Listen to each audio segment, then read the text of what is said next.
Mesdames, Messieurs, bonjour. Merci de nous recevoir chez vous en cette matinée du 20 octobre 2020. Nous serons ensemble jusqu'à 10h du matin. La rentrée scolaire, c'est dans 2 jours pour les primaires, donc c'est à partir du 22 octobre. Alors, pour bien préparer la rentrée scolaire, nous allons revenir sur un petit peu les mesures d'hygiène et de barrières qu'on doit apprendre à nos enfants avant la rentrée scolaire. Et aussi, donc, nous parlerons un petit peu de toute l'organisation qui tourne autour de cette rentrée scolaire pour cette année exceptionnelle. Widad Agabi sera parmi nous ce matin. Elle s'intéressera à une maladie qui touche en grande partie ou un grand pourcentage de femmes à partir de l'âge de 40 ans. Il s'agit de l'ostéoporose. Donc on reviendra sur cette maladie en compagnie de Widad. Jawdat Gassouma, dans sa rubrique en cette matinée, s'intéressera à l'une des grandes pointures de la littérature algérienne, à savoir la défunte Assia Djebbar. Et nous terminerons donc comme chaque mardi en compagnie du chef Amin. Lui, il reviendra sur la journée internationale des cuisiniers. Voilà donc pour le programme de cette matinée. Mais avant cela, la météo en compagnie de Amel Arif.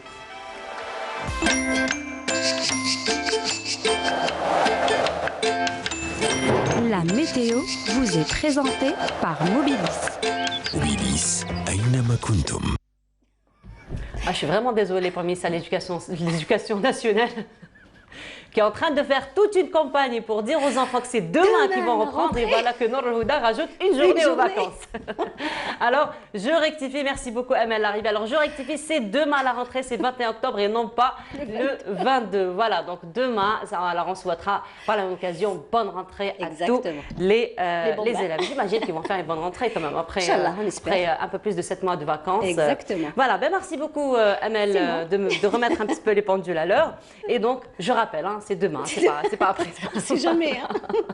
Voilà, Amel, bonjour. Bonjour Nour. Alors, il fera beau. Il fera beau, tout simplement. Tout simplement. De toute façon, le demi-manche que vous portez toujours, nous y renseigne. Voilà, nous y renseigne. Un peu plus de détails à votre compagnie. Merci Nour. On y va. Allez, bonjour à tous et bon réveil. Et bien pour aujourd'hui, excepté quelques brumes en ce début de matinée sur les côtes de l'extrême ouest, eh bien le soleil sera partout, à l'ouest, au centre, également l'est du pays. Et à noter quelques particules de sable en suspension sur les hauts plateaux de l'ouest, la moitié sud que du soleil, excepté quelques voiles avec des foyers orageux sur le Égard et le Tassili. Et à noter des soulèvements de sable sur le sud des oasis, le Sahara oriental et le Sahara central. Les températures l'après-midi, eh bien, elles seront plutôt élevées avec un maximum de 35 degrés du côté de Tlemcen, 33 à Oran, Alger, 32 Tizi Ouzou, 27 à Annaba, également à Rolizane, 23 à Albion, 24 à Djelfa Betna, 28 à Constantine. Au sud, 28 également Béchar, Biskra, Gardaya, 32 à Ilizi, Tamanrasset à Djanet, 34 à Tindouf et enfin 42 degrés le maximum Borj Bidjimkhtar et Ingzem. La mer, aujourd'hui, eh bien, elle sera peu agitée sur pratiquement l'ensemble des régions côtières avec des vents qui vont souffler entre 20 et 40 km/h de secteur sud-est sur le centre-est et est-ouest du pays et aussi du côté de secteur aussi est sur les côtes est. Eh bien, on va faire un petit tour du côté de l'Europe où le ciel se montrera plutôt nuageux et pluvieux à Londres, Paris, Madrid, Lisbonne, plutôt nuageux à Berlin, partiellement nuageux vers Vienne, Istanbul, mais peu nuageux à Kiev, mais un ciel bien ensoleillé à Rome. Le mercure affichera 4 degrés seulement à Moscou, 10 à Kiev, 14 à Berlin, 17 à Londres et Paris, 19 à Lisbonne, 22 degrés à Rome, 19 degrés à Istanbul et enfin 23 degrés le maximum cette fois-ci à Madrid. Voilà, je vous retrouve tout à l'heure, juste après le journal télévisé de midi et d'ici là, très très bonne matinée.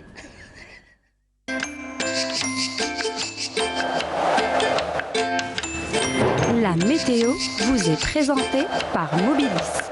Mobilis, أينما كنتم. Et la météo qui rend hommage à Assia Djebbar. Exactement. Voilà.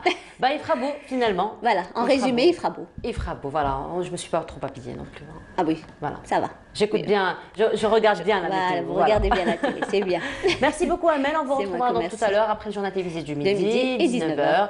Voilà, et demain. Et demain, oui. Voilà. Merci beaucoup Amel. Alors, très bonne journée à vous. Et on continue donc avec une pause musicale en compagnie de Asma Allah, elle donc qui a réuni des artistes, qui a réuni aussi les musiciens. Alors en ces temps de Covid, vous le savez très bien, donc on ne peut pas faire trop de groupements. Et pourtant la musique nous réunit autrement aussi, à travers les réseaux sociaux, à travers les plateformes digitales. Et c'est ainsi donc que Esmaïla s'en est pris pour faire ce clip-là. Et je vous propose donc de cette pause musicale et on se retrouve juste après.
Donc, de retour sur le plateau en compagnie de Djaoudet Gessouma. Djaoudet, bonjour. Bonjour. Alors, Djaoudet, vous avez choisi aujourd'hui de rendre hommage donc, à l'une des grandes pointures de la littérature algérienne. Oui, à travers quatre personnages, justement, sur l'ouvrage Assia Djbar 1936-2015, Écrire pour se raconter, variation sur une œuvre. Donc, on a. C'est un hommage, mais c'est aussi un hommage à travers quatre auteurs, E à la fin, ES. D'accord. Quatre autrices qui sont Amina Azza Bekat, Christian Chouli Achour, Afif Abrarhi et Bouba Mohamedi Tabti. Là, il manquerait, je dirais, peut-être éventuellement Najat Khedda, mais Najat Khedda est plus consacré à Mohamed Dib. Mais ce sont quatre universitaires, des dames qui ont fait beaucoup pour la littérature algérienne, africaine, maghrébine. D'accord? Parce que Hadou, c'est des universitaires qui ont beaucoup écrit, qui ont beaucoup travaillé sur la littérature africaine. Je dis ça un peu en vrac. Mais voilà, donc ces quatre autrices qui sont vraiment très très intéressantes. Là, elles viennent nous présenter un ouvrage qui est sorti en octobre 2019. Donc avec le confinement, ça, l'année s'est écoulée donc d'une manière très notable.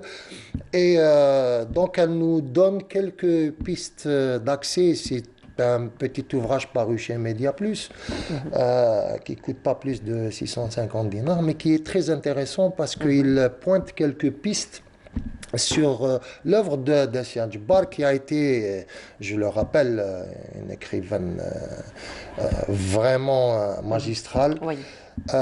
Et qui a posé beaucoup de questions. La dernière fois, on avait parlé avec Amel de la conception de la langue arabe, qui a été une grande frustration chez Katib Yassine, la semaine passée, quand on avait parlé un peu du 17 octobre. Et là, on découvre que Assia Djebar avait aussi une conception très particulière sur la langue. Elle a été au lycée, elle a été... son père est instituteur, elle vient d'une grande famille un peu bourgeoise des environs du Chenois, de Nasr exactement, et elle va écrire et elle va s'interroger sur la langue qui devient, c'est-à-dire là où Katib Yassine s'interrogeait sur la langue maternelle, parce qu'il a eu beaucoup de choses avec sa mère. Ça a été, comme je le disais la semaine passée, une blessure narcissique qui a été très profonde et qui a été fondatrice dans son œuvre aussi. Parce que Nejma, c'est pas seulement la femme aimée, et la symbolique qui va avec, c'est aussi la mère, cette mère-là qu'on a. D'ailleurs, je pense que peut-être paradoxalement, ce serait ça qui l'aurait lié à Aïssa Kham, qui avait aussi beaucoup de rapport à la mère courage aussi.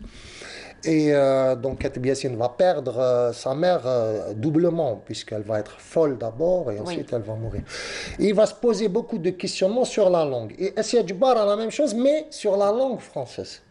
Elle va pas estimer que c'est un butin de guerre comme Katib Yassine, mais elle va avoir un peu de questionnement et elle va se poser des questions sur la langue paternelle. C'est vraiment très, très étrange. Et là, elle va écrire aussi un roman qui s'appelle La Soif. Elle sera souvent comparée à Claire Sagan, hein, c'est pas rien quand même. Claire Sagan sur Bonjour Tristesse, exactement, puisque Assia Djebar va parler un peu de cet être, de cette femme qui va se découvrir, qui va découvrir la grande ville avec tous les plaisirs de la vie, la cigarette volée, fumée comme ça, à tire-larigot comme on dit, des choses. Et elle va se poser donc la question sur la langue, mais en même temps, le succès sera phénoménal à l'étranger et pas du tout, elle sera conspuée en Algérie parce que elle va dire je préfère le son de la flûte à vos tambours. Pourquoi? Parce que elle va parler et ça va être de toute façon toute sa vie comme ça. Même si elle se place dans une écriture très générale, universelle et tout, elle aura toujours cette intimité de femme, cette vision personnelle des choses qu'elle va mettre en avant. Sur un langage, une littérature excellente, c'est-à-dire qui va l'amener bien sûr à l'Académie française, rien que ça. Et elles ne sont pas nombreuses à l'Académie française. Il y a 9 femmes. Pour l'instant, il y a 9 femmes. Et elle a le siège numéro 5. C'est-à-dire que c'est la 5e femme qui a intégré. La dernière en date, c'était Simone Veil, ce qui est pas rien aussi. Et donc, c'est des épigones du féminisme, de la littérature. Là, on peut dire la littérature, pas féministe, je dirais la littérature de femmes, mais sans être sexiste. Oui. C'est parce qu'il y a un univers particulier. Donc, je défends, moi, encore une fois, le fait qu'il y a des écrivains. Il n'y a pas d'écrivains femmes ou hommes. Pour moi, la littérature ou l'art ou les choses sont un. C'est-à-dire avec, bien sûr, des choses apportées à chaque fois.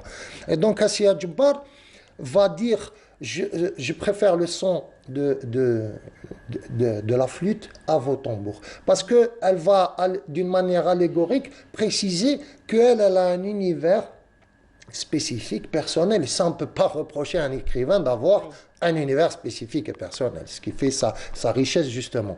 Elle va dire, c'est-à-dire les gens vont lui reprocher pourquoi elle a été conspuée quand elle a fait La Soif, qui était son premier roman. Elle a écrit en cachette.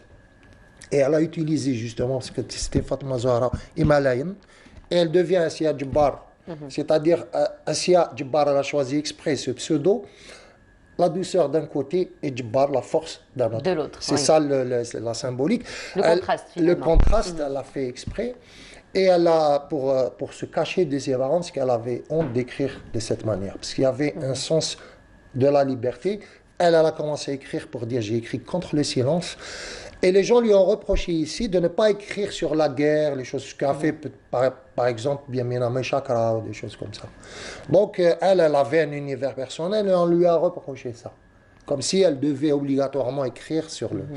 Et donc après, Amina Zabkat, Afif Abrarhi, Christian Cholé, Achour et Bouba, Mohamed Tati, qui sont des universitaires très ancrés sur justement cet univers un peu algérien, vont nous préciser quelques pistes, même avec des écrivains, par exemple Simone Rezoug ou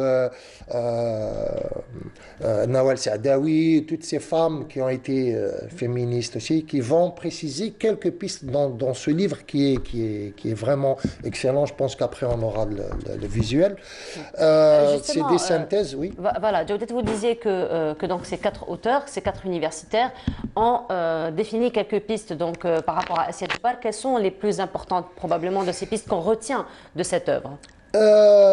C'est son interrogation sur la langue, son interrogation sur le féminisme, son positionnement sur le féminisme, sur la langue, sur l'écriture contre le silence, sur la revendication d'avoir un univers particulier qu'elle met sur le...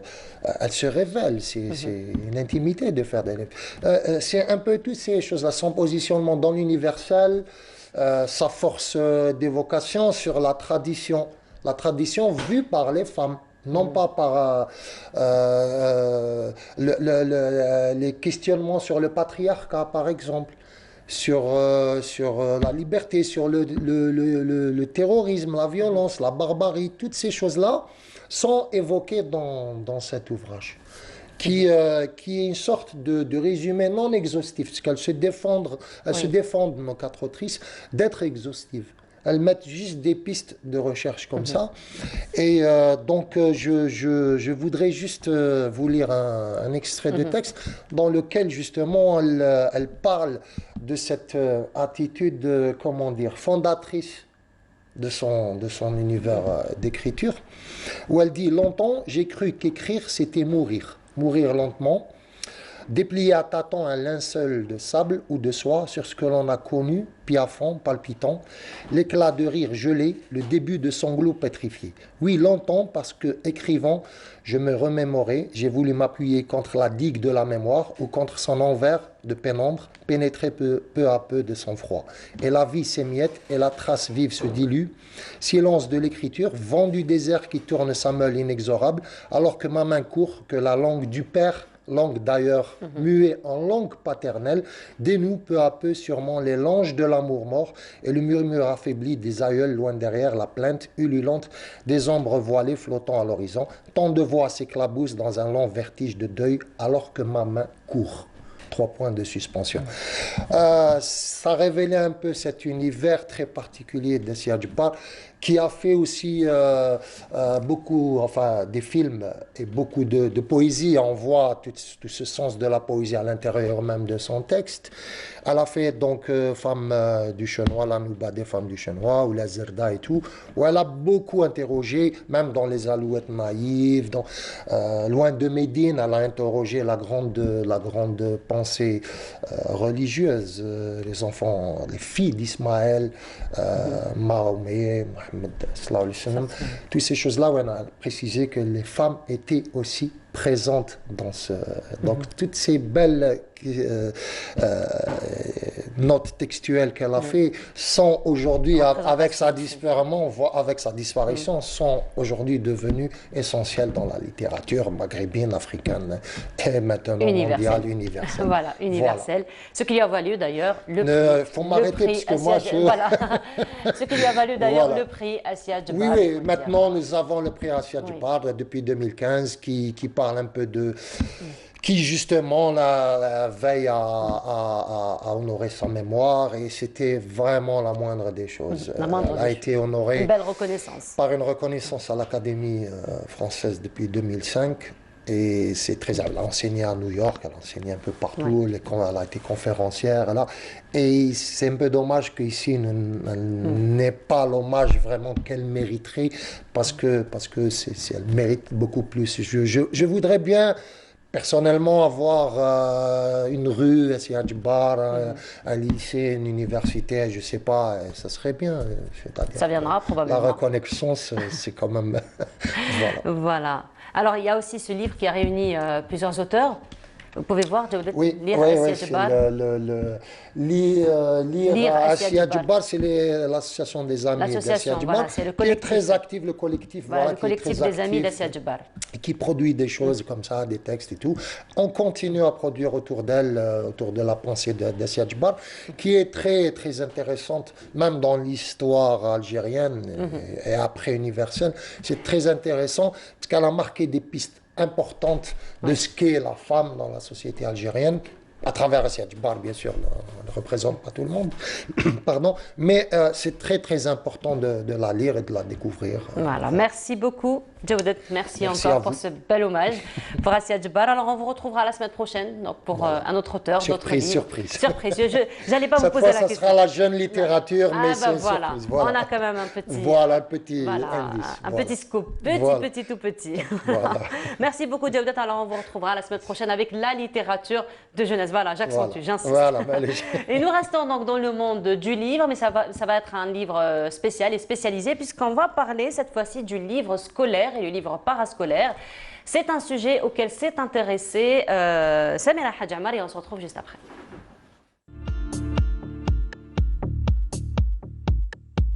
S'exercer, apprendre, mais surtout progresser, c'est tout l'intérêt du parascolaire, un marché qui a ses adeptes toute l'année, notamment pendant les examens. Petit tour dans les librairies de la capitale. هذه البيريود كاين باراسكولار تيرمينال هو اللي راهم يمشينا سما تري تري بيان، وكاين اللي رايحين يجوزوا البيا باريزون كيما لا سيري عندك مراجع نهائيه، لا سيري هذه مراجع نهائيه في الرياضيات ولا في اللغه، هذو راهم يمشيو لنا تري تري بيان. بون كيما باراسكولار تقريبا نقدر نقول لك كاع الكتابات اللي راهم نقول كل واحد واش يجي يحوس، يعني ماشي زعما حبسه سبيسيال ولا. Un bon livre parascolaire, c'est très important pour nos enfants. Donc s'il n'y a pas de livre, il n'y a pas d'instruction, il n'y a pas de... Et surtout, pour moi, le plus, c'est le livre d'histoire. Mais quels livres, quelles matières sont le plus demandés, le plus achetés par parents et élèves? Existe-t-il une tendance chez nous, en Algérie? Tous les paliers, de la première à la terminale.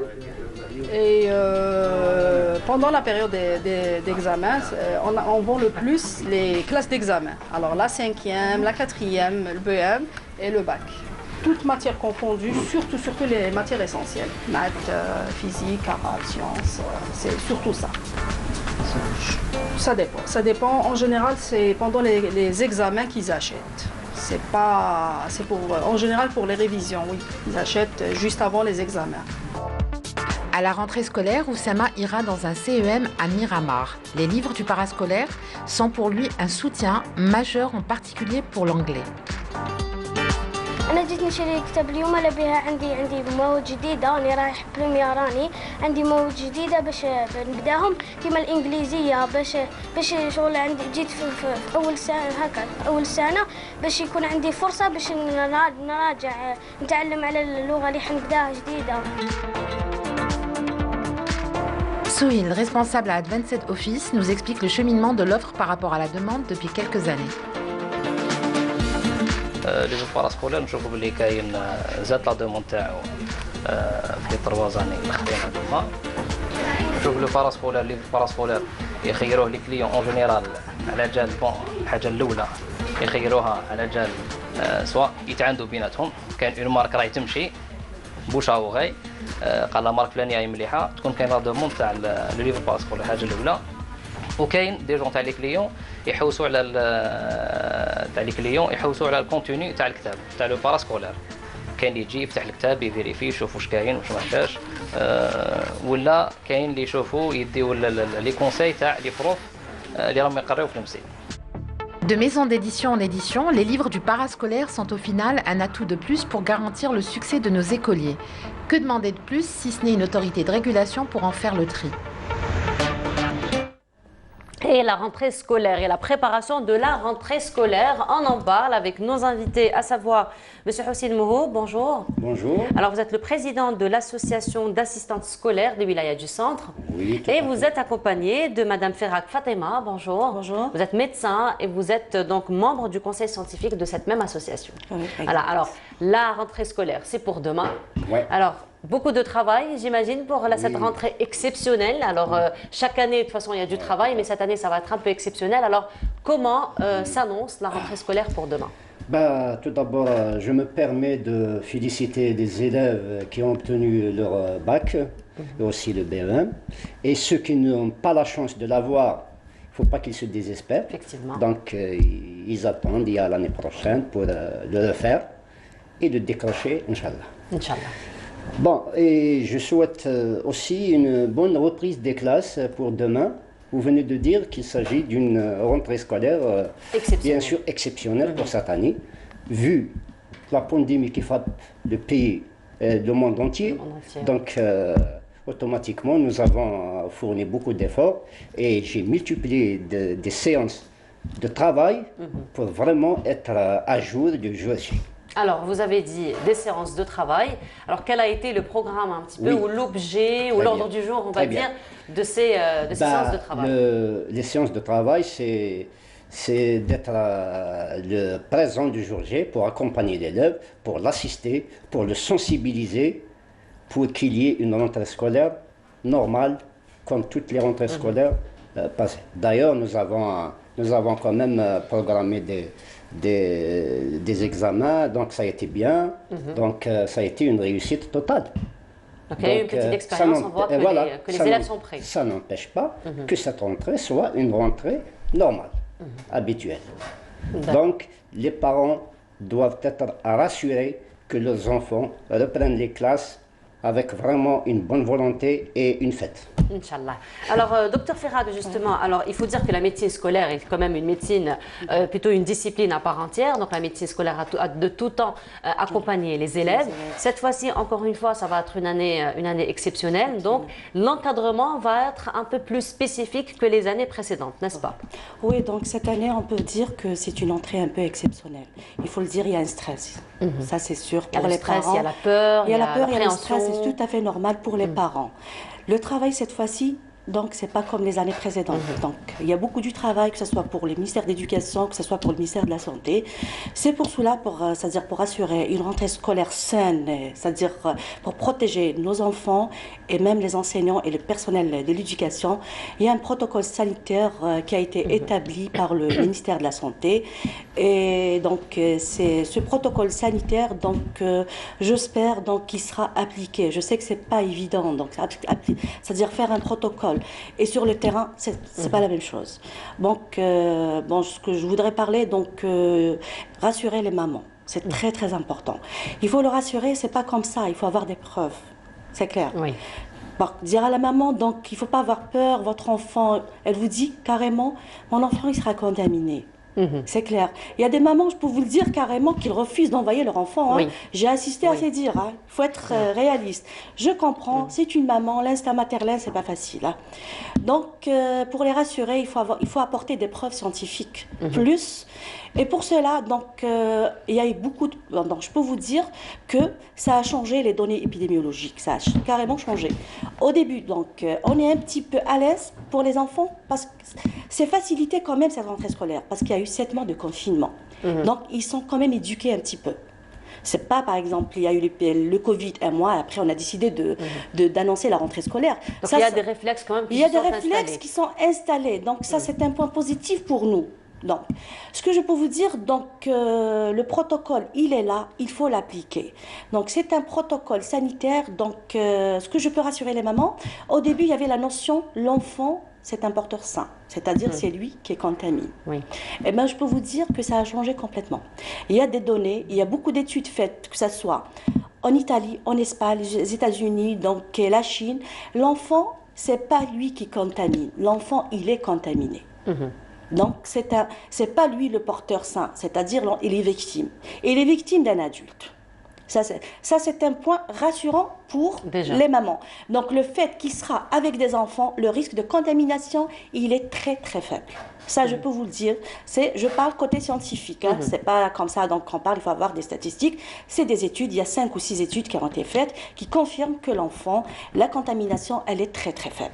Ça, le premier point que j'insiste parce que c'est très important, il rassure les mamans. Le deuxième point, donc il faut insister sur, c'est-à-dire pour le port des masques. Donc en Algérie, donc il y a un protocole sanitaire universel sur tout le monde qui a appliqué ce protocole sanitaire. Bon, il y a des différences, ça c'est clair, parce que chaque pays il a ses des données épidémiologiques. En Algérie, et puis même, docteur, il faut dire que pour cette conjoncture sanitaire actuelle, il faut dire que aussi chaque société, chaque pays l'a vécu avec sa propre expérience, l'a vécu très différente des autres, des autres pays, des autres sociétés finalement. Oui, parce que le virus jusqu'à maintenant il est flou. Hein. Oui. On est en train d'observer ça, il faut le dire. Hein. On n'a pas encore assez de recul. On n'a pas assez de recul, on n'a pas le traitement, il faut le dire. Donc, puisqu'il n'y a pas le traitement, il n'y a pas de vaccination. Le vaccin, il n'est pas là. Donc, il faut insister sur les mesures barrières. Donc, le deuxième point, c'est les mesures barrières. Donc, je peux vous dire que le protocole, il commence déjà à l'extérieur de l'école. Oui. À l'extérieur de l'école. Donc, je dois informer les mamans, il faut éviter le rassemblement. C'est une culture, hein, il faut le dire. C'est une culture universelle. C'est une culture universelle, mais il faut changer cette culture. Voilà. Ça, c'est un point très important. Le protocole, après, c'est à l'intérieur. Donc, il faut mettre des marquages partout dans les sols. Et après, à l'intérieur, c'est-à-dire, c'est des gestes qu'on connaît tout le monde. Les lavages fréquents des mains, la distanciation donc, physique.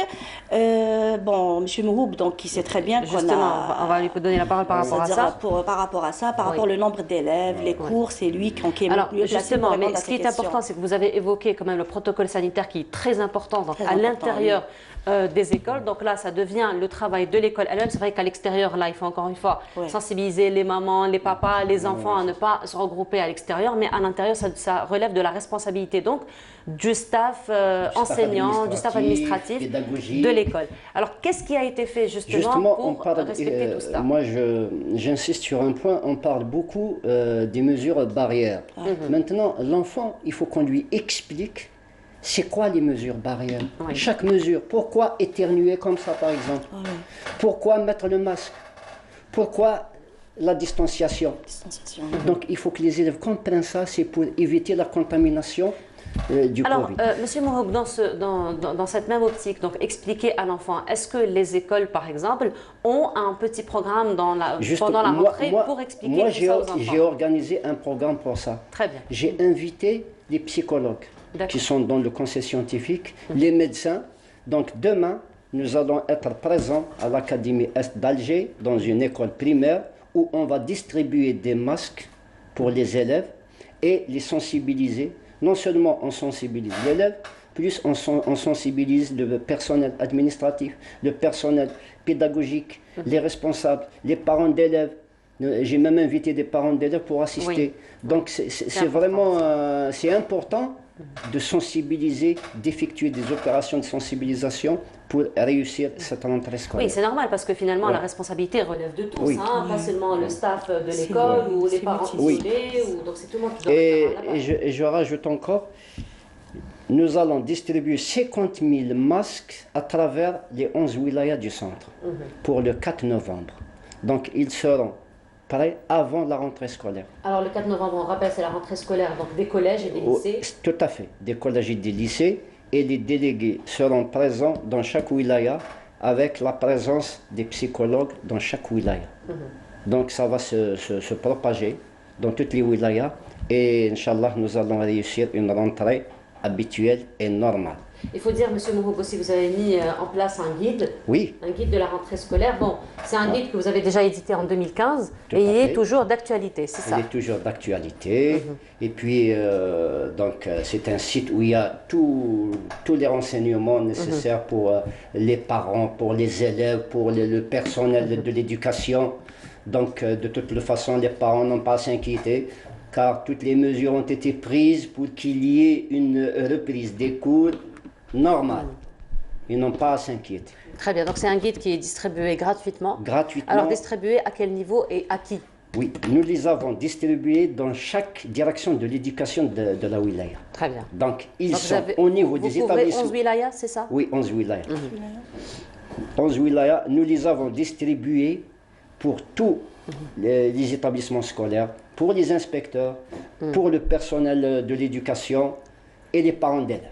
Très bien. Donc,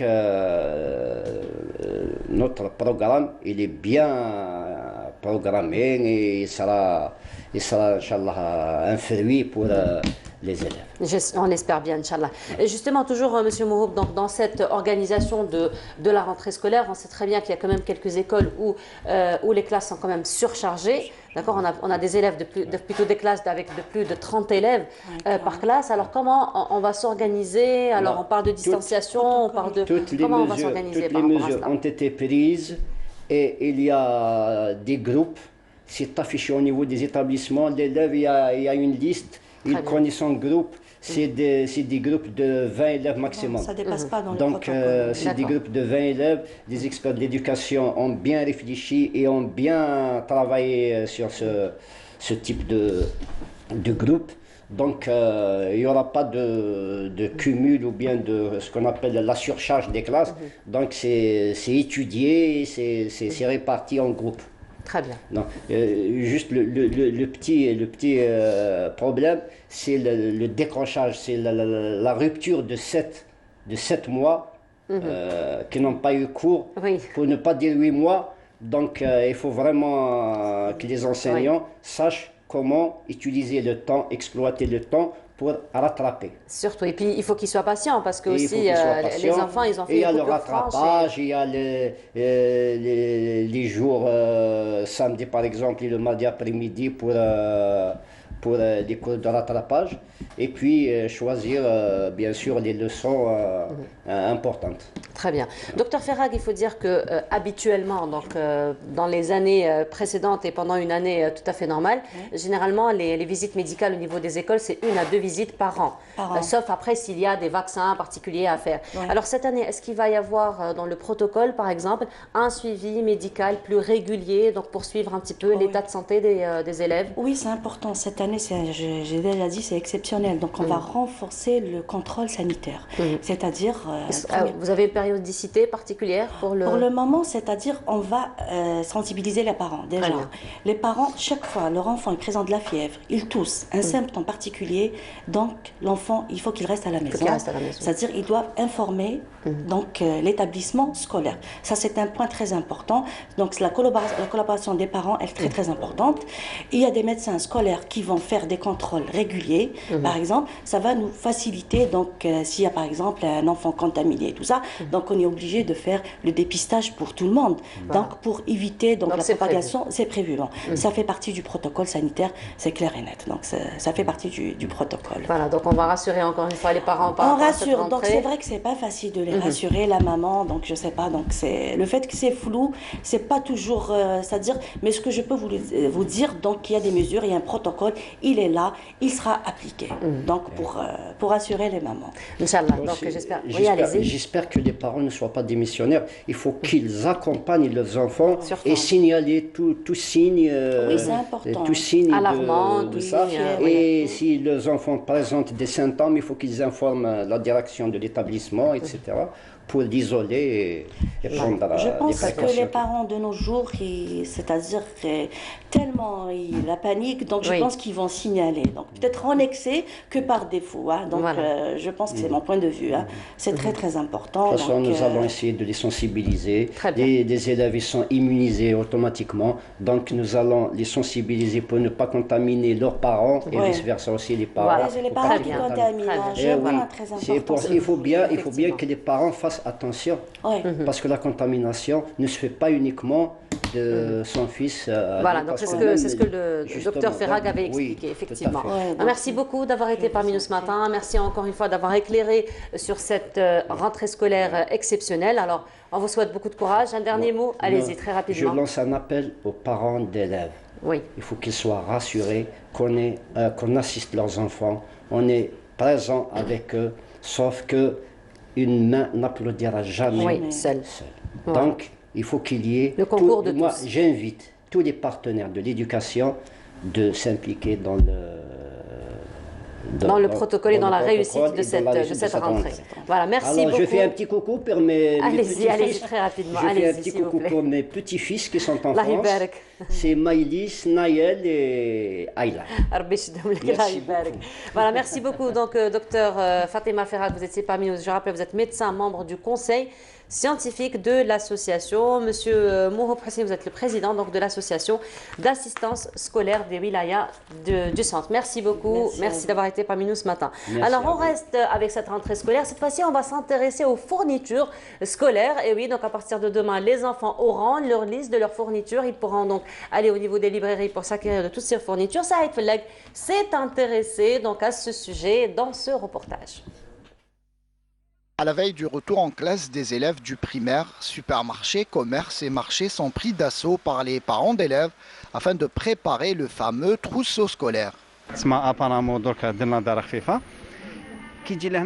On a fait un tour rapide des magasins et des rayons pour choisir les meilleurs articles pour nos enfants. Il y en a pour toutes les bourses et quant à la qualité, tout est mentionné sur le produit.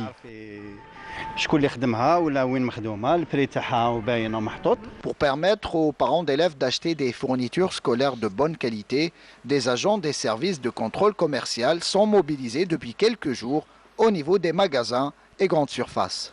عند الدخول المدرسي نقوم بالمراقبة المكثفة للأدوات المدرسية. Au début de chaque rentrée scolaire, nous procédons à un contrôle strict des articles scolaires pour tout ce qui est qualité, pays d'origine et prix.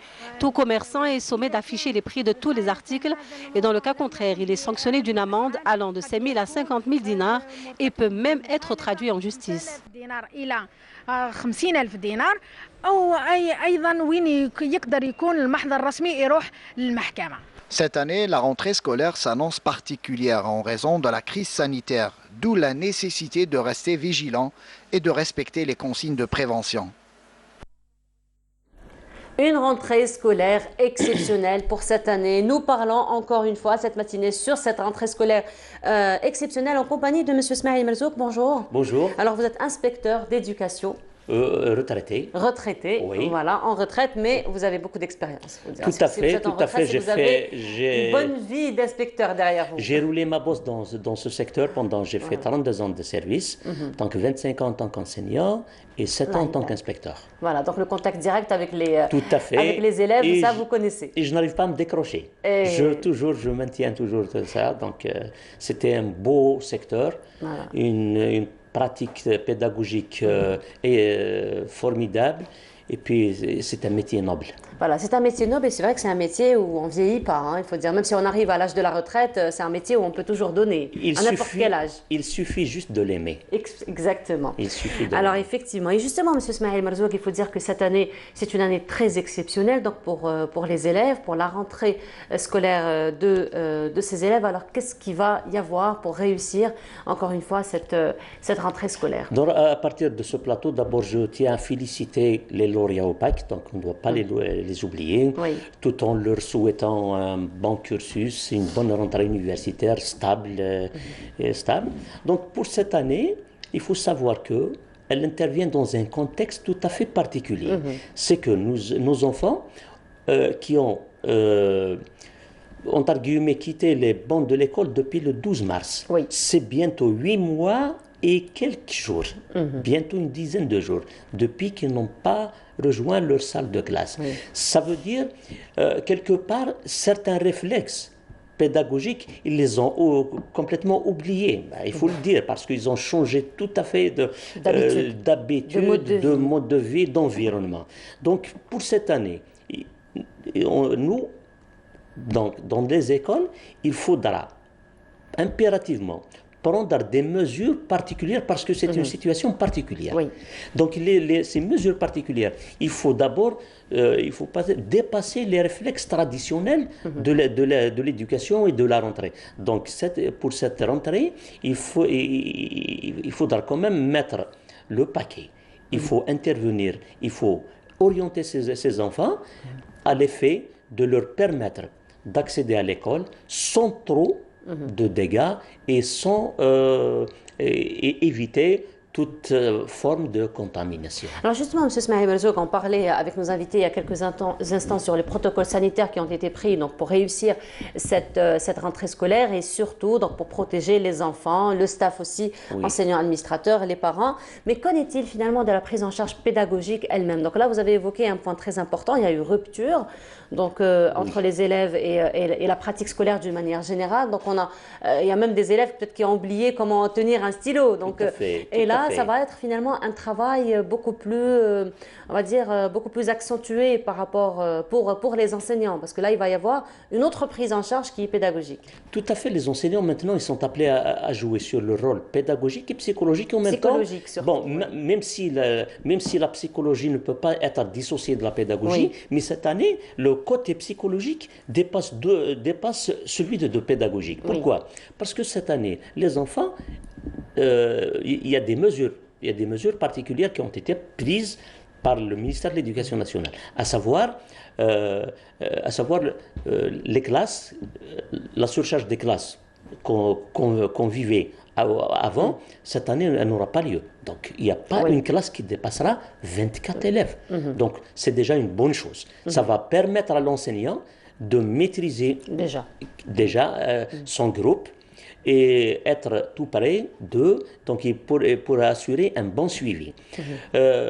Ça, c'est une chose. Donc, les classes, la surcharge des classes, elle est évitée. Même si ce phénomène nouveau de groupe, donc un groupe le matin, un groupe le soir, donc dans tout ça, mais quand même, ça va aider l'enseignant, parce que l'enseignant, si on garde les mêmes réflexes, si on garde les mêmes conditions, avec la crise sanitaire pareil, et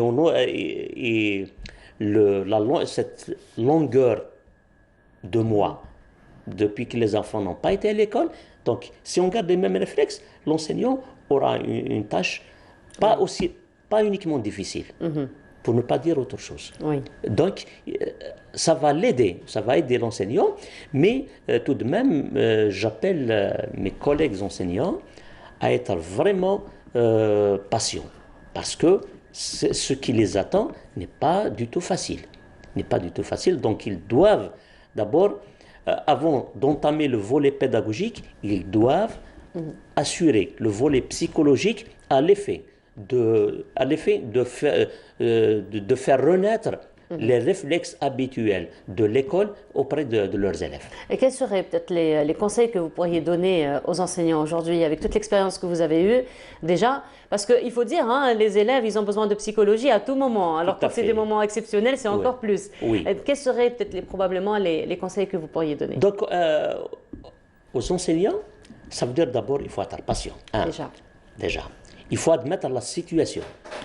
Donc, c'est une crise sanitaire. Elle n'est pas uniquement nationale, mais elle est mondiale. Donc, il faut admettre ça. Donc, et fournir beaucoup d'efforts et rester à l'écoute des élèves et accepter surtout certains dérapages des élèves, parce que tout compte fait, 8 mois d'absence peut générer d'autres comportements. Donc, des élèves, ils peuvent afficher des comportements parfois bizarres, mais il faut s'attendre à ça, il faut les accepter, il faut savoir surmonter cette crise. Oui, et surtout, il faut dire que cette crise sanitaire, ce n'est pas tout le monde qui l'a gérée avec le même caractère. Donc, il y en a ceux qui les ont très bien gérés plutôt, d'autres beaucoup moins. Donc, c'est vrai que la force de caractère, nous en avons parlé avec les psychologues sur ce plateau, donc joue beaucoup sur la prise en charge finalement ou le vécu de cette situation. Non, pour l'enseignant, c'est l'enseignant. De par sa mission, il doit être psychologue déjà. De par sa mission, il doit être un psychologue. Si l'enseignant tient compte de ça, il est psychologue, il est pédagogue, il est éducateur. Donc il joue sur les 3 axes. Donc il joue sur les 3 axes. Donc quand il est face à cette situation, il est adulte, il a ses enfants, Il voit quand même l'évolution de la chose, l'évolution de la pandémie, comment ça a commencé. Donc maintenant, elle paraît en dents de scie. C'est en dents de scie, ce qui fait, donc, il doit faire très attention à cela, tout en restant éveillé à chaque geste. Il surveille tout, il doit admettre tout. Voilà. Alors justement, parmi les choses qu'un enseignant doit admettre aussi, c'est probablement le fait que les élèves n'ont pas accès à certaines fournitures scolaires, n'ont pas accès à certains livres aussi, par rapport à la situation. Donc il y a des gens qui ont peur aussi de sortir toujours. Et justement, il y a une association, c'est l'association Neslbier, qui eux, donc ce sont des jeunes, ils ont pensé à reprendre des livres, donc de vieux livres, de les retravailler, de leur donner une deuxième vie et de les redistribuer donc auprès de ceux qui en ont besoin. Je vous propose de voir ce reportage et on se retrouve juste après. La rénovation de livres scolaires usés, c'est l'une des nombreuses actions de l'association Neslbier, une association caritative qui s'est donnée pour objectif d'aider les familles et enfants dans le besoin à l'approche de la rentrée scolaire. Le but de cette campagne est d'aider les familles nécessiteuses et celles dont les parents ont dû arrêter le travail à cause du coronavirus. Le champ d'activité de cette association ne s'arrête pas là. Ils organisent de nombreuses opérations tout au long de l'année avec un seul objectif, aider le maximum de foyers.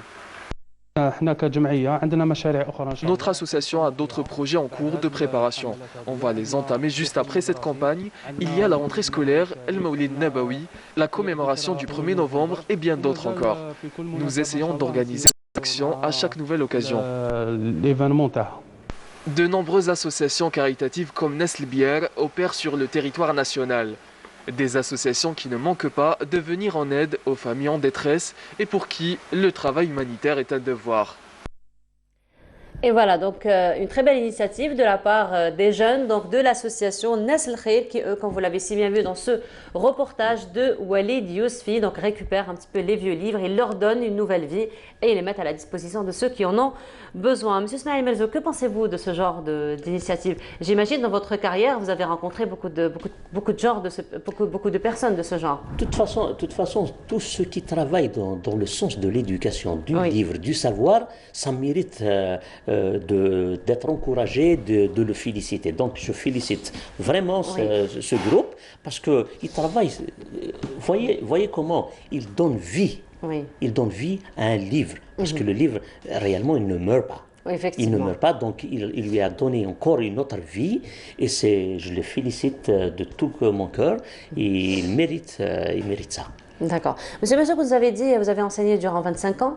Oui. C'est ça? J'imagine que vous étiez très proche de vos élèves. On vous voit, vous êtes très cool, vous êtes très dynamique et ouvert. Tout à fait. Vous avez de la chance de vous avoir comme enseignant, j'imagine. Oui, parce que j'aime ce métier, parce que c'est pas au passé, parce que je l'aime jusqu'aujourd'hui. D'ailleurs, vous êtes toujours... Voilà, vous donnez toujours de vos services, vous êtes toujours là, vous offrez toujours vos services. Tout à fait. Parce que quand on aime son métier, on cherche par tous les moyens d'accrocher son public. Donc, pour moi, pour réussir dans ma mission, j'ai essayé de créer quand même un contact direct et sans protocole avec mes élèves. Et j'ai toujours été cool avec eux. Ça se voit en tout cas. Merci. J'ai été cool avec eux. Donc, je travaille, j'essaie d'apporter le maximum d'aide à ces enfants, à ces élèves. Je comprends parce qu'en étant père de famille, je l'ai toujours considéré comme étant mes enfants. D'ailleurs, durant mon passe, c'est-à-dire ma carrière d'inspecteur, durant les séminaires et les journées de formation que j'assure avec mes collègues enseignants, j'ai toujours privilégié le côté psychologique avant le pédagogique. Pourquoi? Parce que je leur dis à chaque fois, un enseignant qui veut réussir dans sa mission doit aimer ses élèves comme ses enfants. Sinon, si on n'aime pas les élèves comme ses enfants, on ne réussira jamais. On deviendra un simple fonctionnaire. Mais pas, c'est-à-dire, pourquoi moi, dans l'éducation, j'aime toujours dire, pas métier, mais profession, parce qu'il y a du professionnalisme. Effectivement. Dedans. Et vous êtes resté dans le domaine même après votre retraite, parce que vous avez créé une petite école. Tout à fait, j'ai créé une petite école, j'espère... pour les petits, c'est pas une petite école, c'est une école pour les petits. Voilà. Non, j'ai créé une petite école pour des petits-enfants. Voilà. J'ai essayé de créer quand même un espace, parce que comme vous voyez, comme cette année, il n'y a pas de préscolaire dans l'école publique, vu le contexte actuel. Donc j'ai essayé quand même de créer un espace pour le préscolaire, même pour... Moi, je n'ai pas fait la dénomination de l'école comme étant cours de soutien, mais remédiation pédagogique. C'est-à-dire qu'il faut remédier. Parce que je n'assure pas les cours, mais je remédie à des situations, à des lacunes. Voilà. Donc c'est ça. Alors Monsieur Smaïl Merzouk, pour clôturer, donc vous avez donné quelques conseils aux enseignants, donc ils doivent être pédagogues, ils doivent être psychologues, ils doivent être enseignants, éducateurs, donc plusieurs passion et passionné. Et tout voilà, à fait. passion et patience. Exactement. Voilà. Passion et patience. Donc vous avez donné quelques conseils à ces enseignants qui doivent donc avoir plusieurs casquettes à la fois vis-à-vis du. Ils sont appelés à le faire. Voilà. Ils sont appelés. C'était pas un choix, c'est une contrainte. Exactement.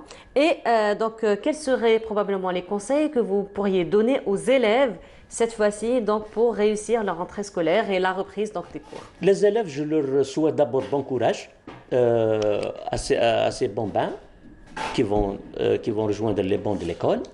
Je leur souhaite aussi, j'espère qu'ils soient quand même un petit peu sages. Oui. Oui, ils doivent accepter, ils doivent s'adapter à un autre environnement qu'ils ont quitté quelques mois avant. Donc, ils doivent s'adapter un petit peu.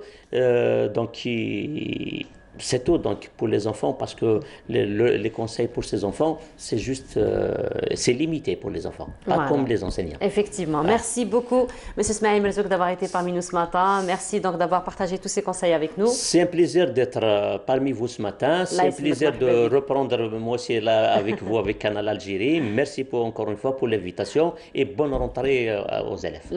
Merci beaucoup. Marhaba bik à tout moment. Merci beaucoup, M. Smaïl Merzouk. Donc je rappelle, vous êtes inspecteur d'éducation à la retraite et aussi enseignant, donc vous étiez aussi enseignant. Voilà, donc nous allons retrouver Widad Agabi cette fois-ci pour parler donc d'ostéoporose, mais avant cela, une petite virée, on se retrouve juste après.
Et voilà, Widad Agabi vient de nous rejoindre. Widad, bonjour. Bonjour à nos très chers téléspectateurs. Alors Widad, aujourd'hui on va parler de la vie en rose. Oui. La vie en rose après 50 ans, c'est ça? En violet, dégradation. On est dans les tons, dans les dégradations de couleurs. Alors aujourd'hui ça va être un sujet donc, qui touche particulièrement les femmes, particulièrement en grande partie on va dire les femmes. Tout à fait. Et à partir donc d'un âge particulier, il s'agit de l'ostéoporose. Alors l'ostéoporose c'est quoi? Comme vous l'avez dit, ça touche plusieurs personnes, beaucoup plus les femmes que les hommes. Vous savez, comme vous avez dit, quand vous l'avez dit, je pensais que vous alliez dire, quand vous l'avez dit, c'est la vie en rose. Non, j'espère qu'elle ne va pas dire ça. À partir d'un certain âge, c'est vrai que tout se termine avec ose. Donc voilà. C'est l'arthrose, c'est ça. Donc oui, c'est une maladie qui touche plusieurs personnes, beaucoup plus les femmes que les hommes, pour des raisons bien précises, bien sûr, qu'on va expliquer par la suite. Donc en fait, c'est une maladie qui touche surtout l'os, le squelette. Et comme on a un capital de masse osseuse qu'on va développer au cours de notre vie qui aura un pic de cette masse osseuse à l'âge de 35 ans. À partir de l'âge de 35 ans jusqu'à 40 ans, il y aura stabilisation. Puis à partir de l'âge de 40 ans, on va perdre une moyenne de 1 à 2% de notre masse osseuse chaque année. D'accord. C'est énorme quand même, hein. Oui, c'est énorme. Et ce processus va s'accélérer avec la ménopause chez la femme.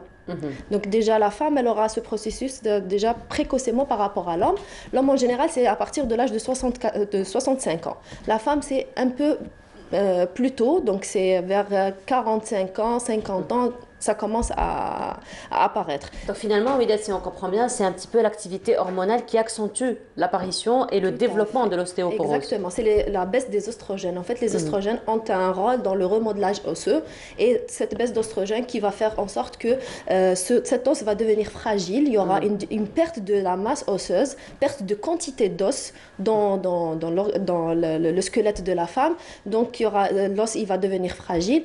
Le risque, c'est l'exposition. C'est les fractures qui vont survenir et surtout suite à des traumatismes minimes. C'est-à-dire une personne une chute de sa propre hauteur va lui occasionner une fracture. C'est des fractures en général, leur prise en charge est... En fait, elle prend beaucoup de temps et elle est très très lourde. Voilà, ça peut aller jusqu'à l'handicap dans certains cas. Alors, est-ce que toutes les femmes sont concernées par l'ostéoporose ou ça touche une catégorie de femmes?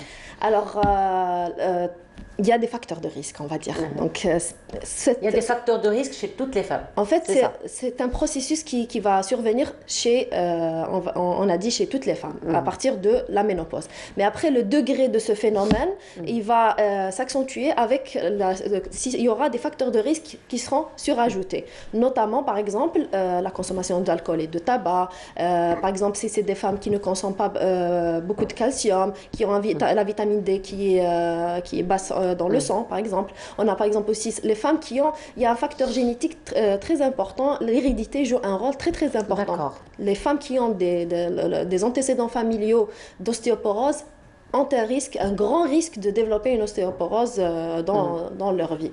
Les femmes aussi qui font la ménopause précoce, par exemple. Donc, elles, c'est des femmes qui vont développer l'ostéoporose. Aussi, il y a un facteur de risque très, très important qu'il faut souligner, c'est la consommation de certains médicaments, surtout les corticoïdes. Voilà, la cortisone. Donc, surtout si c'est une longue période de consommation de corticoïdes, une dose cumulée. Qu'est-ce que vous appelez une longue période?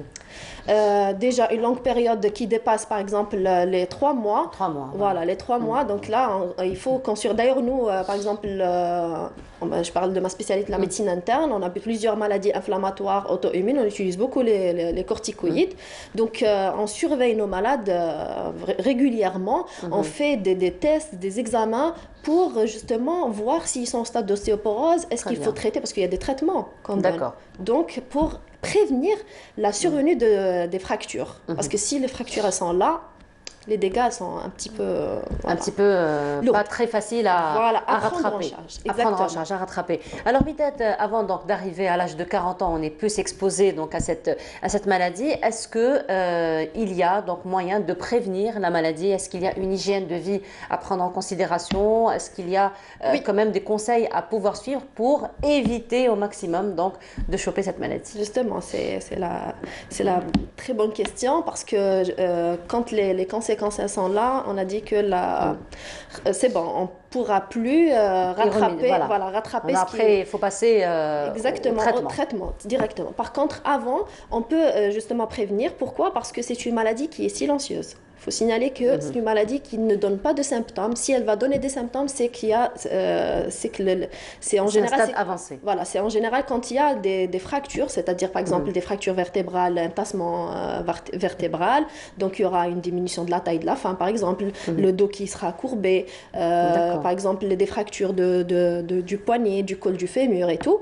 Donc pour prévenir, pour arriver à ce stade-là, donc on préconise chez ces femmes ou chez tout le monde, parce parce que ça touche aussi les hommes, de faire une activité physique régulière, de consommer des aliments qui sont riches en calcium et de s'exposer au soleil pour avoir sa quantité suffisante de vitamine D dans le sang, arrêter le tabac et l'alcool aussi. Donc, essayer d'avoir une hygiène de vie qui permet à ces personnes d'éviter de perdre beaucoup d'os. Et aussi, par exemple, pour les personnes âgées, ceux qui ont des personnes âgées qui nous regardent aujourd'hui, par exemple, il faut faire en sorte que les personnes âgées évitent les traumatismes. Parce que c'est en général, après une chute, les vieux par exemple, après une chute, ils vont faire une fracture et cette fracture, surtout si c'est une fracture du col du fémur par exemple, en général, on a le décès, vraiment le taux de décès dans l'année qui va suivre la fracture du col du fémur est très élevé. Oui, parce qu'il y a plusieurs complications qui vont suivre après. Exactement. Donc l'idéal c'est de surveiller ces personnes âgées, d'éviter les traumatismes. Même traumatismes minimes, il faut les éviter. Et il y a même certaines mesures, par exemple pour les vieux, ils leur mettent des sortes de ceinture pour éviter que même s'il y aura un traumatisme, qu'il y ait il y aura un amortissement, on va dire, du choc. Exactement, exactement. Voilà. Alors, je voulais vous poser la question, Wided. Donc, vous avez évoqué un petit peu le tabac, l'alcool, donc qui pourraient être des facteurs donc, qui accentuent ou qui font que la maladie apparaisse. Est-ce que les boissons gazeuses pourraient avoir un impact sur l'ostéoporose? En fait, les boissons gazeuses, en général, sont nocives pour la santé. Ouais. Déjà, ils sont très riches la quantité de sucre, déjà, elle est très élevée dans les boissons gazeuses. Le sucre, il est mauvais pour la santé. Il expose au risque de certains cancers. Il n'y a pas moyen de négocier avec vous pour garder ma dose de boissons gazeuses journalière? Pas moyen. Pas moyen. D'accord. Il faut le remplacer par les jus naturels pressés à la maison. C'est plus bon pour la santé. Okay. Voilà. Il n'y a pas moyen de négocier, rien du tout. Rien du tout. Donc finalement, pour revenir un petit peu aux boissons gazeuses, donc les boissons gazeuses, c'est mauvais pour la santé d'une manière générale.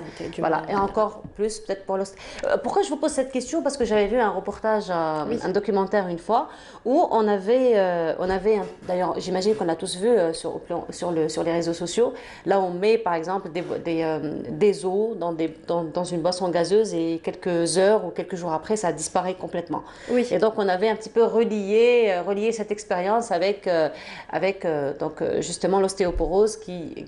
C'est vrai. En fait, voilà, c'est-à-dire que, conclusion, les boissons gazeuses pourraient, donc, à la longue donc, accentuer le phénomène et la maladie. En fait, plusieurs maladies sont causées par notre hygiène de vie, notre quotidien, tout ce qu'on mange, tout ce qu'on est en train de... Le stress quotidien, tout ça est nocif pour notre santé et un lien avec plusieurs maladies. Donc, améliorer notre quotidien va améliorer notre santé. Voilà. Alors ça, c'est pour la prévention, mais qu'en est-il de la prise en charge, finalement, des personnes qui sont atteintes d'ostéoporose?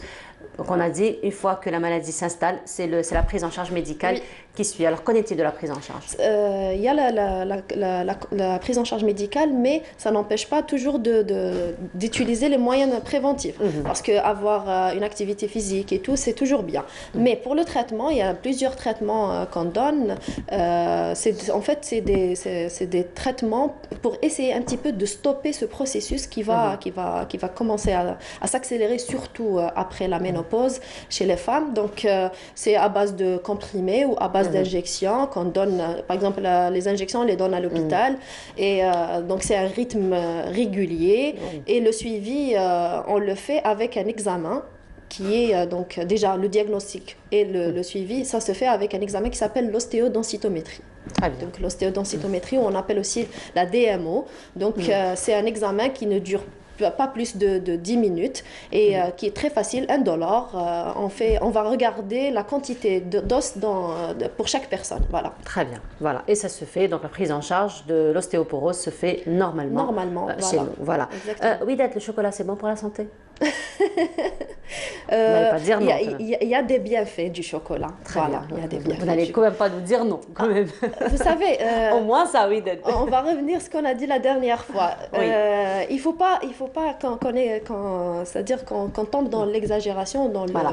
Tout est poison, rien n'est poison. Voilà. Tout est poison, rien n'est poison. Tout est question de dose. Exactement. Voilà. Exactement. Et justement, alors pourquoi je vous pose la question sur le chocolat? Tout simplement, le chocolat. Donc, je connais très peu de gens qui n'aiment pas le chocolat, et le chocolat, donc, il a une place très importante dans la vie quotidienne déjà, oui. Mais aussi il a une très belle histoire, le chocolat, lorsqu'on revient un petit peu à sa découverte. Et là on va aller du côté de Skikda, puisqu'il y a eu un investisseur, donc lui qui a bénéficié de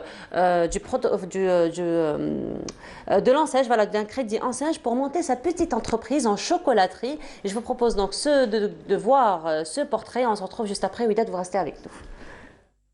Après avoir obtenu son diplôme universitaire, Saïfallah, passionné de chocolat, est aujourd'hui artisan chocolatier.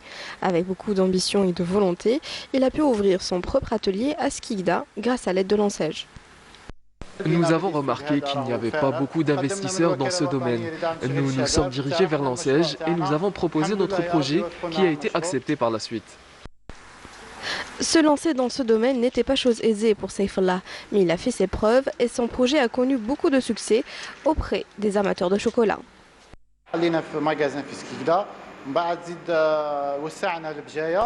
Nous avons ouvert des magasins à Skikda, Annaba, Béjaïa et Constantine. Nous nous sommes engagés sur un autre marché, celui de la production semi-industrielle. Nous espérons faire connaître notre produit au niveau national et international.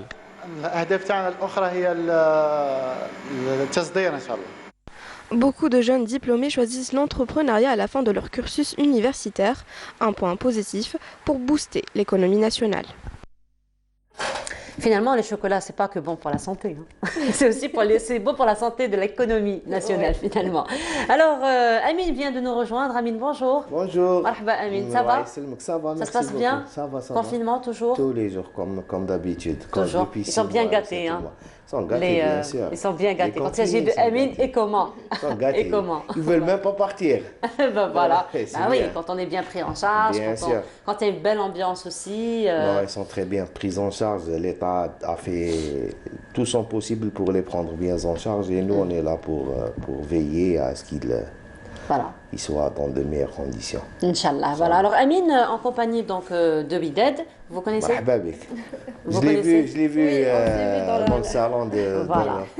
Voilà. Alors, Ouidad est médecin, nous a parlé aujourd'hui d'ostéoporose, et donc elle nous dit que, comme à chaque fois, donc, la meilleure façon de prévenir quelconque maladie, c'est d'abord une hygiène de vie saine, qui commence d'abord par une alimentation saine, sans boisson gazeuse. C'est qui la spécialiste de la boisson gazeuse? Vous? Ah bon? Elle a essayé de négocier un petit peu. Eh bien, il faut prendre de l'eau pétillante. Elle est bonne, l'eau pétillante. Elle est bonne, elle est bonne. Oui. Et en plus, il n'y a pas de calories. Il n'y a pas de calories, il n'y a pas de sucre, il n'y a pas de colorant. Exactement. Il n'y a pas beaucoup de choses. Il n'y a pas beaucoup de choses. Mais bon. Avec une tranche de citron. Oui. Et de belles... Feuilles de menthe. Non. De belles brochettes d'agneau. Alors là, on comptera sur vous, Amine, pour ça. Pour dégraisser. On comptera sur vous pour ça. Pour dégraisser. Voilà, alors Amine, on parlait donc d'hygiène alimentaire, d'hygiène de vie, on parlait donc de régime, plutôt pas de régime alimentaire, mais plutôt, oui, voilà, régime alimentaire plutôt sain, une hygiène de vie plutôt saine. Donc, encore une fois, on voudrait revenir en votre compagnie, toujours en continuité de ce que Ouidad disait. Quels seraient les conseils qu'on peut donner, encore une fois, pour avoir une assiette équilibrée, une assiette saine surtout, sans boisson gazeuse? D'abord, il faut... Je me fais un ancrage, hein, je suis en train de me faire un ancrage. Oui, il faut boire à l'eau gazeuse et après. Il faut boire avec modération et c'est tout. Ça se négocie. Hein. Mais l'essentiel, c'est que l'assiette, c'est plutôt la journée. Avant de parler de l'assiette, la journée doit être équilibrée en alimentation. Bon, je ne parle pas de détails, le docteur est avec nous, elle peut être dans le détail. Mais ce que je sais, moi, c'est qu'il faut savoir partager tout ce qu'on prend la journée. C'est-à-dire la journée, elle est importante. Et essayer d'être à un compteur à zéro le soir pour ne pas avoir des aliments ou des calories qu'on va après les emmagasiner dans le corps. Donc, moi, je suis quelqu'un qui conseille toujours les gens à avoir une assiette équilibrée. Et cela depuis le début de la journée. Depuis le petit déjeuner jusqu'au dernier repas qui sera à 6h ou à 18h ou là maximum pour pouvoir digérer. Donc le matin il faut manger bien, il faut prendre un peu de calcium, un peu de vitamine C, un peu de limpide pour pouvoir...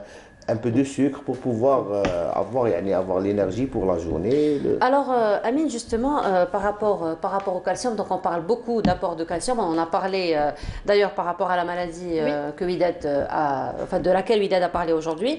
Alors, quand on parle de calcium, on pense directement au lait et aux produits laitiers.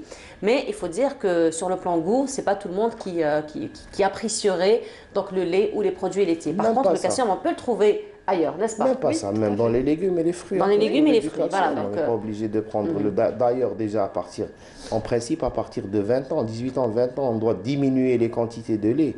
Oui. Après, si on cherche du calcium, on va le trouver dans certains légumes et certains fruits. Les fruits secs aussi, qui sont très riches en calcium. Bien sûr. Donc c'est ça, c'est le plus important pour avoir une hygiène de vie. C'est-à-dire c'est-à-dire prévenir, avoir une bonne santé et avoir un bon quotidien plein d'énergie et c'est-à-dire avoir toujours le ventre rempli parce que aussi avoir faim c'est pas bien. Il faut toujours être rassasié un petit peu. C'est ça le piège. Le piège est là. C'est avoir faim. C'est laisser la faim s'installer et le piège est là. Et les assiettes, c'est-à-dire les repas comme le déjeuner, il faut avoir un repas équilibré. Ou si on fait de l'exercice, si on est là dans une journée chargée, on fait de l'exercice, on essaie de prendre un peu de sucre lent comme les pâtes, on essaie de prendre un peu de protéines comme la viande de poulet, elle est la plus adéquate par rapport à la viande rouge. Donc un peu de poisson, un peu de salade, un peu de sels minéraux et le tour est joué. Et un peu de fruits, c'est-à-dire il faut minimum 5 légumes et fruits si je ne me trompe pas, docteur. Oui, exactement. Donc il faut de ça pour pouvoir assurer une certaine hygiène de vie et ne pas être malade, surtout les problèmes gastriques. Ne pas tomber dans les carences aussi. Exactement. Voilà. Si on va se priver d'un aliment, on va tomber dans des carences forcément. Donc c'est manger avec modération, assiette équilibrée, ne pas sauter les repas aussi. C'est pas une solution de sauter les repas et de garder une activité physique toujours. Voilà, donc encore une fois pour prévenir les maladies. Alors Amine, il faut dire que la cuisine et l'art culinaire d'une manière générale, c'est une culture qu'on retrouve partout, c'est une culture qui nous suit partout et on la retrouve dans tous les médias, dans toutes les télévisions, pratiquement même les journaux spécialisés on la trouve et donc c'est un art à part entière, il faut le dire. Et le 20 octobre, donc demain, est consacré donc comme journée internationale des cuisiniers. Alors, moi je veux savoir quelque chose. La journée du cuisinier, je suis en décalage, pour moi aujourd'hui on est 19, non c'est aujourd'hui le 20, c'est aujourd'hui la journée internationale. Donc on doit est-ce qu'on va cuisiner ou non? Parce que moi aujourd'hui je cuisine, je travaille. Oui. C'est ça le charme de notre métier, de ce qu'on fait, de notre passion. Pas un métier, c'est plus que ça. C'est que nous on est là pour les gens. Le jour où les gens font la fête, nous on travaille, on cuisine. Exactement. Le jour où les gens passent leur week-end, nous on cuisine parce qu'ils sortent. C'est-à-dire tout au long, chaque moment de l'être humain, c'est-à-dire de la journée, nous on est là pour lui. C'est-à-dire on cuisine, même la maman, quand on mange des cuisiniers, c'est pas forcément les gens qui travaillent dans la restauration, c'est même la maman quand elle cuisine. Et tout tourne autour de la cuisine, parce que quelconque événement auquel on va penser, c'est d'abord qu'est-ce qu'on va préparer, qu'est-ce qu'on va manger pendant cet événement-là. Mais vraiment tout tourne autour de la cuisine. Exactement. C'est la cuisine, c'est tout un art. C'est tout un art. Vous savez, il y a l'art et il y a la passion et le partage. Ça, c'est le plus important. Dans tout ça, c'est plus important parce que la cuisine, elle rassemble. C'est-à-dire, si on fait quelque chose, c'est pour la partager, pas pour la garder pour soi. Donc, ça devient plus qu'un art. C'est-à-dire, c'est quelque chose qui nous réunit. Vous savez, aux États-Unis, je vais vous raconter une anecdote. Aux États-Unis, les gens C'est-à-dire les gens qui sont dans des institutions essayent de prendre les plus grandes décisions de leur pays autour d'une table. Aux États-Unis, ça a très très bien marché. Parce qu'il y a de la convivialité. Exactement. Oui. On est moins sur nos gardes quand on est sur une table entourée on est de plus gens. Spontané. On est plus spontané et les plus bonnes décisions, elles se prennent autour d'une table. Et puis même pour réunir les gens, ça se fait toujours autour d'une table. Je ne sais pas si vous avez vu, il y avait une très belle vidéo qui a fait le tour des réseaux sociaux dans un aéroport, je ne me rappelle plus dans quel pays, où il y avait une table donc bien garnie mais qui était surélevée. Et pour faire baisser la table, il fallait qu'il y ait 20 personnes qui s'assoient. Donc à chaque fois qu'une personne s'asseyait, le poids faisait que la table descendait un petit peu. Et quand on a les 20 personnes, donc la table descend complètement. Et puis c'est ce qui a fait qu'il y a eu un contact qui a été créé entre ces 20 personnes. Et il y a eu même après, paraît-il, des projets qui ont été montés entre ces 20 personnes qui ne se connaissaient pas du tout auparavant. Tout ce qui se passe, les plus agréables moments, c'est autour d'une table. Même quand quelqu'un demande la main de sa future femme, c'est dans un restaurant. Voilà. Bien sûr, elle est moins sur ses gardes que quand il lui demande. Et puis la complicité avec le cuisinier, et attention, et elle n'aime pas ceci, elle n'aime pas trop sucré, elle n'aime pas trop salé. Exactement, c'est autour d'une table. C'est ça. Après, moi je tire chapeau à tous les gens c'est-à-dire qui exercent cette passion, qui exerce cet art, ce métier-là. Je leur tire un chapeau parce que même dans les moments difficiles, on les retrouve. C'est-à-dire même dans les moments difficiles, par exemple, si on parle de la pandémie actuellement, les cuisiniers sont là pour cuisiner aux gens, pour être très proches des gens, pour les réconforter, pour les rassurer, pas que cuisiner. Donc, quand on voit quelqu'un, quand les confinés, quand ils venaient à l'hôtel, quand ils viennent toujours à l'hôtel, quand ils voyaient, c'est-à-dire les cuisiniers en train de préparer pour eux, tout en rigolant, parce qu'il faut une atmosphère qui est plus ou moins détendue. Donc, ils sont plus rassurés.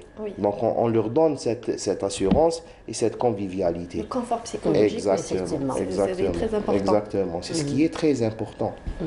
Alors, il faut dire aussi, Amine, que la cuisine, c'est un art parce que même lorsqu'on va, par exemple, dans des restaurants, on fait très vite attention à la façon avec laquelle le plat est dressé. Donc, le dressage du plat est très important. Et c'est ce qui attire le plus, finalement. Donc, quand c'est bien présenté, c'est bien dressé, donc ça attire très vite l'attention. On a très vite envie de prendre des photos, de partager tout cela. Et donc, tout ça, c'est réfléchi. Tout ça, c'est comme une petite architecture. En quelque sorte, c'est l'emballage c'est ça notre emballage, nous. C'est-à-dire quand on vient, on doit dresser l'assiette convenablement. Après, nous, les professionnels, à travers ça, on peut détecter la passion des gens. C'est-à-dire, est-ce qu'il fait ça avec passion ou est-ce qu'il fait parce qu'il le fait c'est forcé parce que c'est son travail. Mais ce qui est le plus important, moi je le dis, c'est-à-dire en discutant ici, et je le transmets aux cuisiniers. Le plus important, c'est le goût. Le plus important, c'est le goût. Parce que plus on a une assiette plus ou moins bien dressée et très jolie, et on n'a pas, c'est-à-dire la suite, il n'y a pas assez de goût, on est un peu déçu. Effectivement. Quand il y a le goût, on est ébloui. Le goût doit suivre le visuel.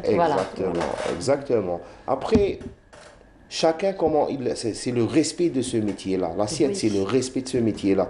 C'est comme un patient qui vient chez vous pour faire une consultation. Si vous le prenez bien en charge et tout ça, il est content. Psychologiquement, il est bien. Ça, c'est très important. Après, moi, je suis satisfaite. Exactement, vous êtes content. Mon plaisir, c'est de voir mes patients heureux. Parce que quelqu'un de passionné dans la cuisine, vous pouvez le payer tout l'or du monde, tout l'argent du monde. Le mot ou l'expression merci, on a bien mangé, c'est elle est exceptionnelle. On peut pas, elle n'est pas équivalente à ce que vous allez le payer ou le donner ou lui donner. Donc c'est très important, très très important de faire ça avec du cœur, avec une passion, et ça se reflète sur l'assiette. Sur l'assiette, effectivement. Exactement. Alors pour revenir un petit peu à cette journée internationale des cuisiniers, donc qui correspond au 20 octobre, donc c'est aujourd'hui, c'est pas demain, c'est aujourd'hui 20 octobre. Alors c'est aujourd'hui. Et justement, qu'est-ce qui est prévu dans ce genre de journée? On célèbre quoi exactement quand on a une journée internationale de cuisiniers? C'est une journée symbolique, c'est-à-dire ça donne... c'est-à-dire, non, c'est-à-dire, c'est une reconnaissance en quelque sorte. C'est tout, c'est une reconnaissance en quelque sorte pour les efforts des cuisiniers fournis tout au long de l'année. Tout au long de l'année, moi quand je dis tout au long de l'année, il n'y a pas d'exception. C'est-à-dire, quand les gens sont au repos, nous on travaille. C'est-à-dire, quand ils travaillent, nous on travaille. On est là pour eux. Donc c'est tout au long de l'année, c'est des journées très longue. C'est à partir de 12, 14, 16 heures, voire 18 heures par jour. Et dans des conditions quand même qu'il faut supporter, la chaleur, la vapeur, l'humidité, la pression. La pression. C'est tout au long du service, vous avez la pression. Et puis il y a des gens qui sont très exigeants aussi. C'est normal. La cuisine, c'est ça. Donc la cuisine, si nous, cuisiniers, on ne lève pas, c'est-à-dire la barre très haute, oui. Ça rime pas. Après, c'est la clientèle. Quand on est dans la cuisine commerciale, on a une clientèle. Aujourd'hui, le client algérien est un client connaisseur. Effectivement. C'est un client qui sait ce qu'il veut, il a du goût qui est plus ou moins, c'est-à-dire raffiné, il sait ce qu'il veut manger. Ils sont toujours, c'est-à-dire ils suivent toujours sur les réseaux les nutritions, donc il fait des remarques. Donc on est obligé d'être à la hauteur de Voilà. Et puis il y a un contrat de fidélité aussi, après un contrat de fidélité, de familiarité, d'affinité qui se crée finalement entre le consommateur, le client et le cuisinier, surtout comme vous aussi, hein, dans le domaine de la médecine, un peu dans tous les domaines d'ailleurs. Donc quand on est bien accueilli au départ, c'est très vite, c'est là où je vais y aller à chaque fois. Donc on ne change pas d'endroit. Exactement. Après, c'est les habitudes. Mais ce que je vais vous dire, il est très important, ce que les gens, beaucoup ne le savent pas. Qu'est-ce qui fait, c'est-à-dire le client ou la personne qui vient manger chez vous, qu'est-ce qu'il laisse avec la fidélité? La première des choses, c'est le goût de l'enfance. C'est-à-dire, ce qu'il cherche, c'est le goût de l'enfance. Il vient, il mange quelque chose chez vous, il retrouve le goût de son enfance, de la cuisine, de sa maman, de sa grand-mère. Et c'est ça le plus important. C'est pour ça, moi, je lance un appel d'ici aussi pour les chefs. On ne peut pas être chef d'une cuisine d'ailleurs. On ne peut pas être chef dans une cuisine d'un autre pays, d'une cuisine d'une autre région. On est là, on représente notre... Si on est chef, on est chef dans notre cuisine. Et notre cuisine, le paramètre le plus important, c'est le goût de l'enfance. Parce qu'on a tous des goûts en commun. Les recettes algériennes sont plus ou moins... C'est-à-dire, elles ont la même saveur, plus ou moins. Donc, c'est le goût de l'enfance. Quand on vient comme client, un invité pour manger chez vous, on retrouve ce goût-là, même cette saveur, même si elle est minime, on est très content parce que ça nous fait rappeler beaucoup de choses, beaucoup de souvenirs. Et c'est ça le secret de la cuisine et de la fidélité surtout. Et du contrat de fidélité. Et du gazouz. Je dis rien. Alors, pas moyen de négocier, rien du tout, alors je dis rien. Vous pouvez mettre un petit morceau de sucre, ça va. Mais moi, c'est pas le sucre qui dégazifier. C'est pas le sucre. C'est pire. Voilà, c'est pas le sucre. Toute la quantité du sucre qu'il y a dedans, on rajoute du sucre. Non, moi, c'est pas le sucre parce que moi, je vais lui arrêter la boisson gazeuse pour diminuer le sucre. Non, mais je prends des boissons gazeuses sans sucre. Hein. Le sucre, je suis pas très sucrée. Moi, j'aime bien tout ce qui est salé, tout ce qui est boisson. Donc, même pour les jus nature, par exemple, je les prends sans sucre, sans rien. Le sans sucre, point d'interrogation. Point d'interrogation, mais bon, il n'y a pas le goût sucré. Voilà, c'est le sans sucre naturel, pressé à une orange ou pressé. Voilà, c'est ce que je lui ai dit tout à l'heure. Oui. C'est un cordon bleu.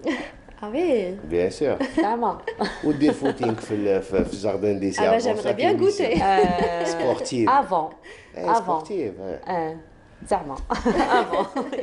Sportif qui prend des boissons gazeuses. Ça va pas de soi. Il y a un équilibre.